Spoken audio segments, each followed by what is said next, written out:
Olá, gente, estou aqui de volta no canal. Hoje, domingo, o domingo véspera que antecipa o domingo das nossas eleições presidenciais. E hoje eu queria conversar com vocês sobre algo que é fundamental para a gente entender a engrenagem política. É muito comum indagar por que você é eleito, por que você está numa atividade pública. Será que você está para servir ou para ser servido? Essa é a grande questão, que há uma inversão completa de valores. E para a gente poder, já que está tão próximo ao exercício de uma atividade política plena, excelsa, que é da presidência da República, eu queria lembrar vocês que, coincidentemente, nesse domingo, dia 21, nós temos um evangelho, né? Na Igreja Católica, que está lá em Marcos, no capítulo 10, a partir dos versículos 35, onde dois seguidores de Cristo indagam dele se podem fazer-lhe um pedido. E Cristo prontamente diz, pois não. E eles dizem assim, conceda-me que sentamos na tua glória, uma à tua direita e outra à tua esquerda. Né? Tiago e João faz essa pérola.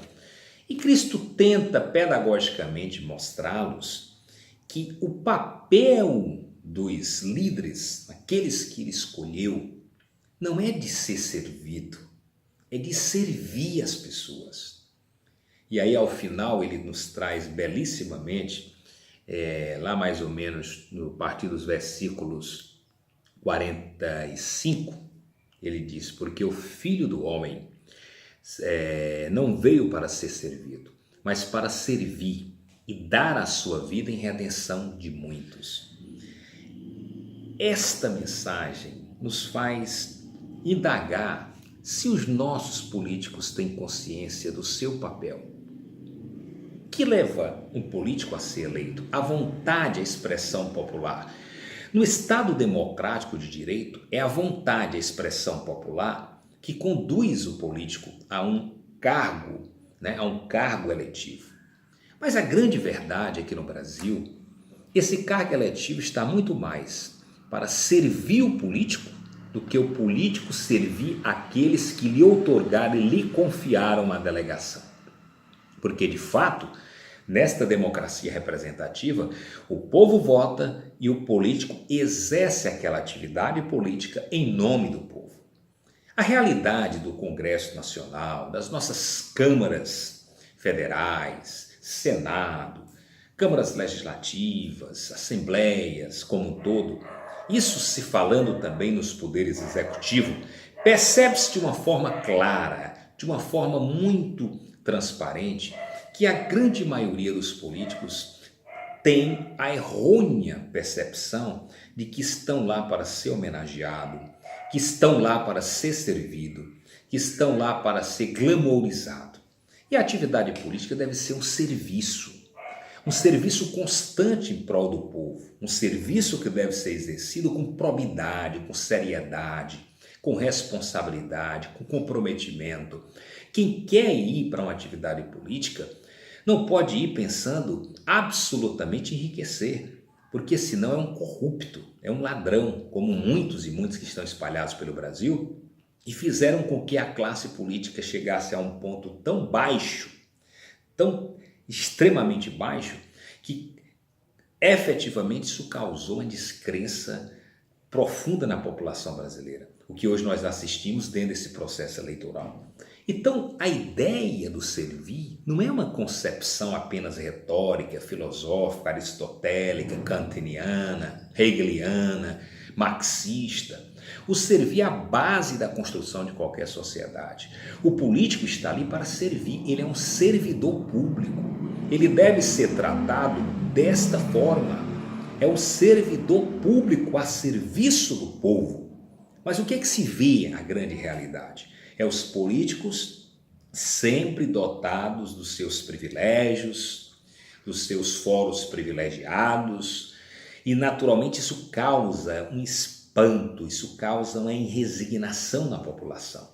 Daí porque a classe política, como eu falei há pouco, não chegou a um patamar de descrédito tão grande. Então é preciso entender que quando você vê o prefeito, o governador, o presidente, nós precisamos enxergá-lo como um servidor público, que ali está numa função que lhe foi delegada pela população para que ele administre o orçamento público, mas administre com probidade, com seriedade, com honestidade. Quem vem para a política tem que ter essa concepção, como está aqui no Evangelho, a concepção do servir, a concepção dessa compreensão do servir. E a dimensão da administração, do exercício pleno da administração pública, ela tem por pressuposto fundamental, como elemento imediato, a satisfação da população. E aí, claro, entra tanto os direitos quanto as obrigações que todos nós temos.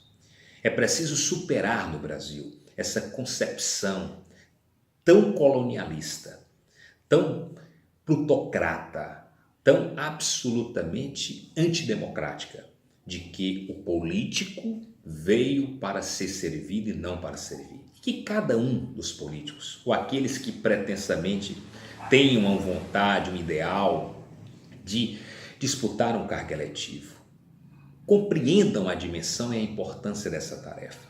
Se eu quero ser político, eu estou compreendendo que a minha atitude é do serviço, a minha atitude constante é do diálogo, do respeito ao outro, da compreensão das diferenças, e que de fato o líder político ele é aquele que aglutina, aquele que não tem uma só forma de ver, uma só concepção, que defende ardorosamente suas ideias sem compreender que nós vivemos uma dimensão dialética, que precisamos um dos outros, que precisamos ouvir mais, escutar mais. Um dos grandes males das administrações é porque muitas vezes os políticos se cercam dos babões tradicionais, que são aquilo que eu digo, aquelas vermes que corroem as entranhas do poder.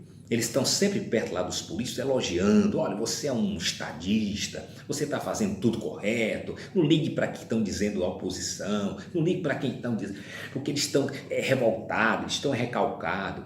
Os babões, eles destroem qualquer administração, seja ela no âmbito municipal, governamental, federal. Os babões, eles estão em todas as instâncias do poder. E como são de fato apenas parasitas, eles se alimentam de mexer com os egos inflamados de muitos políticos que não entendem e não compreendem a dimensão do servir. Mas o verdadeiro político é aquele que entende a dialética, é aquele que compreende que vive no mundo dessa dialética e que ele, ao se submeter a um cargo público, ele tem que se submeter às críticas, ele tem que ouvir mais, ele tem que escutar mais, ele tem que saber que não vive no campo da unanimidade.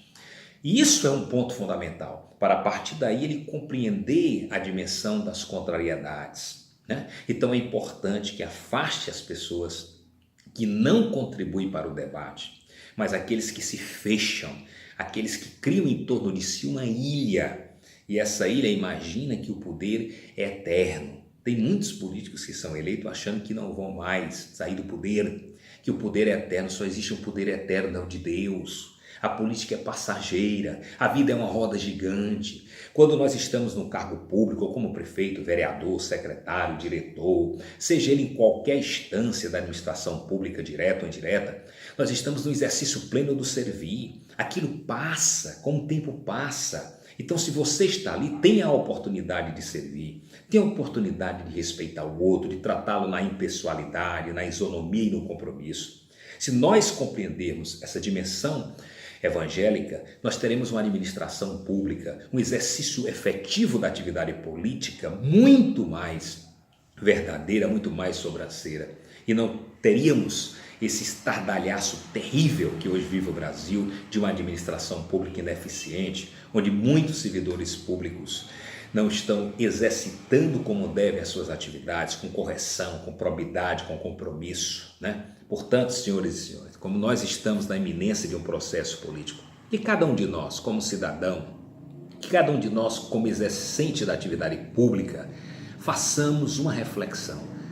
Até que ponto nós estamos contribuindo para transformar o Brasil num país melhor? Não adianta eu propugnar aos 7 cantos, gritar, estardalhar contra os políticos se eu, como cidadão, não faço a minha parte.